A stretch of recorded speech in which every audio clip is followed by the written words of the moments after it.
اور پھر مسلمان بند کے یہ جو کوشش تھی وہ مسلمانوں کی میٹنگ تھی، جس میں کوئی بھی ایسے شخص کو یہ نہیں کہہ رہا تھا کہ میں شیعہ ہوں یا میں بریلوی ہوں. دیوبند کے علماء موجود تھے، بریلی کے علماء موجود تھے، خانقاہوں کے موجود تھے، اجمیر شریف سے تشریف لائے تھے، کچھوشے سے آئے، کہاں سے نہیں آئے. تو یہ کوشش تھی بنیادی. اور یہ بنیادی بات کو سمجھیے آپ کہ آپ اگر خود متحد نہیں ہیں یا ایک قوم نہیں ہے تو آپ کس سے بات کریں گے بھائی؟ اگر میں فرض کیجئے بریلی ہوں، بریلی کو مانتا ہوں اسکول آف تھاٹ، میں جا کے 4 لوگوں سے مل لیتا ہوں تو آپ ایک خاص سیکشن آف سوسائٹی کے نکل کر ایک جگہ بات کر رہے ہیں، اسی لیے ہماری سنوائی نہیں ہے. تو پہلی بیسک چیز یہ ہے کہ ایز اے کمیونٹی اپنی آئیڈینٹیفائی کرائیں. ہندو کمیونٹی جو سینکڑوں یعنی دسیوں چیزوں میں بٹی ہوئی ہے، RSS کیا کر رہی ہے؟ وہ کہتی ہے نہیں صاحب ہم سب ایک ہیں، جبکہ کچھ اپنے ہی قوم کے لوگوں کے ہاتھ کا چھوا ہوا پانی نہیں پیتے ہیں وہ، اور اپنی آرگنائزیشن میں ایک مخصوص کمیونٹی کے علاوہ کبھی کسی کو بیٹھنے نہیں دیتے ہیں. لیکن نعرہ تو وہ ایک اپنی قوم کا لگاتے ہیں نا، ہندو خطرے میں ہے تو آپ کیا خطرے میں نہیں ہیں؟ لیکن کبھی مسلمان نے یہ نہیں کہا کہ ہم الگ پارٹی بنائیں گے. اور جو الگ پارٹیاں جو جن لوگوں کی مسلم پارٹیاں ہیں ان کو 2-3% ووٹ ملتا ہے، مسلمان سیکولر پارٹی کو ووٹ دیتا ہے. بدر الدین اجمل صاحب کی پارٹی آسام میں ہے اور وہ لڑی تھی، لیکن وہاں کانگریس بھی لڑی. مسلمانوں نے ووٹ کس کو دیا؟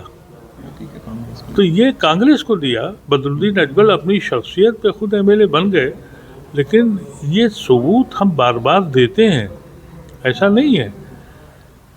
کل جو کوشش تھی وہ یہ تھی کہ ہم اب آگے اپنا زندگی کا منصوبہ تیار کریں. تو جو منصوبہ آگے ہم تیار کر رہے ہیں اس کی شروعات کل ہوئی ہے اور یہ قائم رہے گی.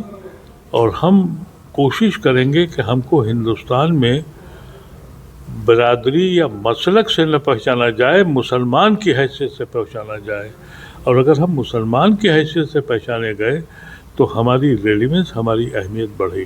ٹھیک ہے. اچھا سر، بہت سارے لوگوں کی بات ہوئی تھی کہ بہت ساری پارٹیاں آئیں گی، خاص طور سے اسد الدین اویسی اور مولانا مدنی، چونکہ وہ شاید دبئی میں تھے، مگر دوسرے جو تھے مطلب محمود مدنی صاحب تو یہیں تھے، وہ نہیں آئے، اپنے نمائندے انہوں نے بھیجے.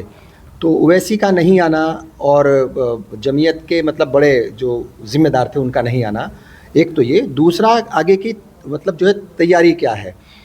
کیا مطلب سڑکوں پر اترنے کا مطلب پلاننگ ہے یا پھر کانفرنسز ہی ہوں گی یا کیسے ہے؟ مطلب چونکہ سڑک پہ اترے بغیر لوگ کہہ رہے ہیں کہ کام نہیں بنے گا، آندولن کے بغیر کام نہیں بنے گا. ربانی صاحب جی، آپ کو معلوم ہے سڑک پہ اترنے کا ہم سے حق چھین لیا گیا ہے.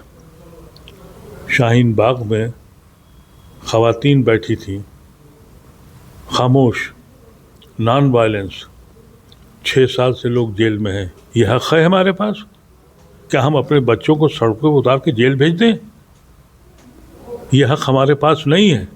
یہ اتنی بڑی تحریک چل رہی ہے نوجوان بچوں کی، اگر اس میں کہیں اکثریت میں مسلمان آ جائے، حالانکہ یہ ہندو مسلمان کی نہیں ہے، بہت سے مسلمان بچے بھی ہیں، لیکن اگر 4%، 10% سے زیادہ بڑھ کے ہم زیادہ آ جائیں تو ابھی یہ پاکستانی موومنٹ ہو جائے گا.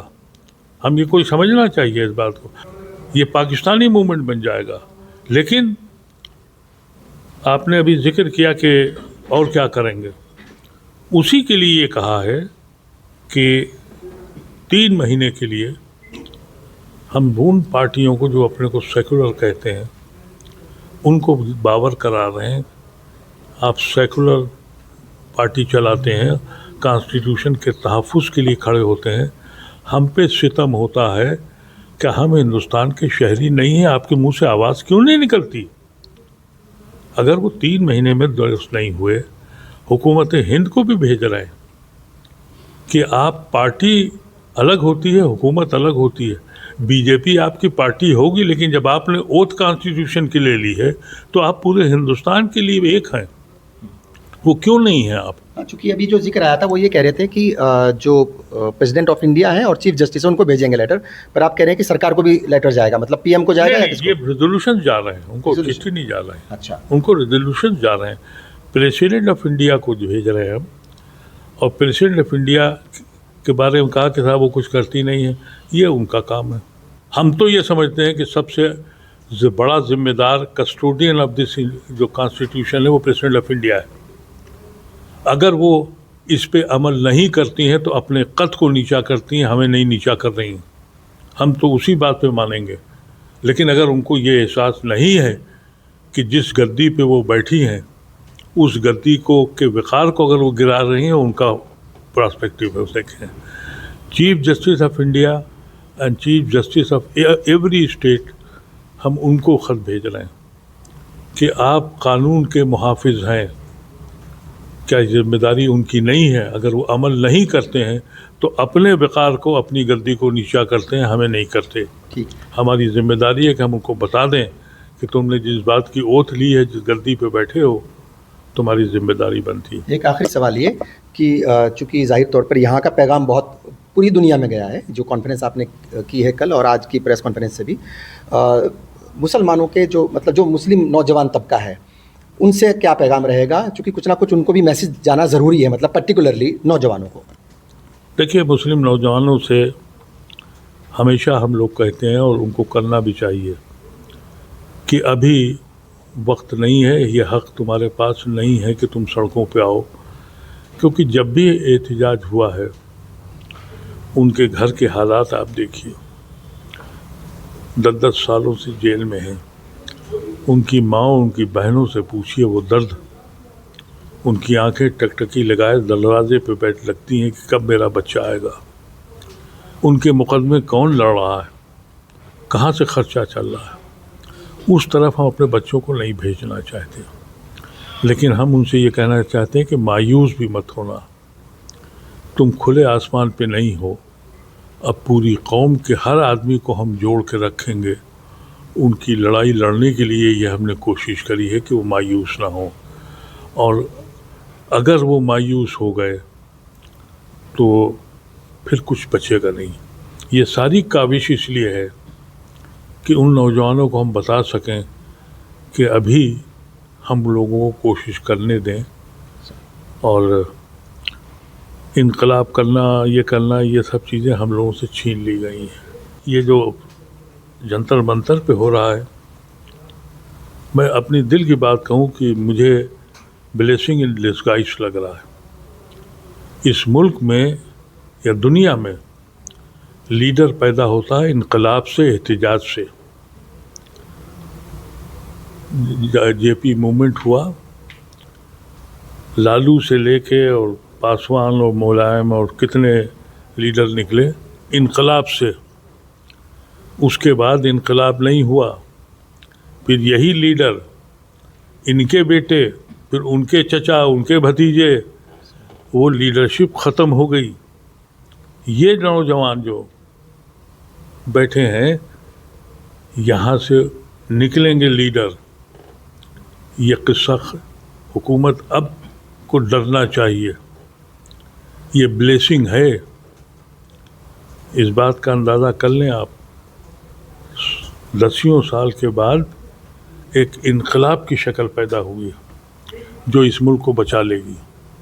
تو جہاں یہ بچے ابھی سفر کر رہے ہیں، اس کے اندر ایک بلیسنگ بھی ہے کہ ایک نوجوان بچوں کی ایک ٹیم تیار ہو رہی جو قیادت کرے گی. لیڈر وہی ہوتا ہے جو انقلاب سے نکل کے آتا ہے. لیڈر وہ نہیں ہوتا ہے جو اپنے باپ اور بھتیجے اور چچا سے آتا ہے. اور وہی زوال کی وجہ ہوئی اس ملک کی. بہت شکریہ سر.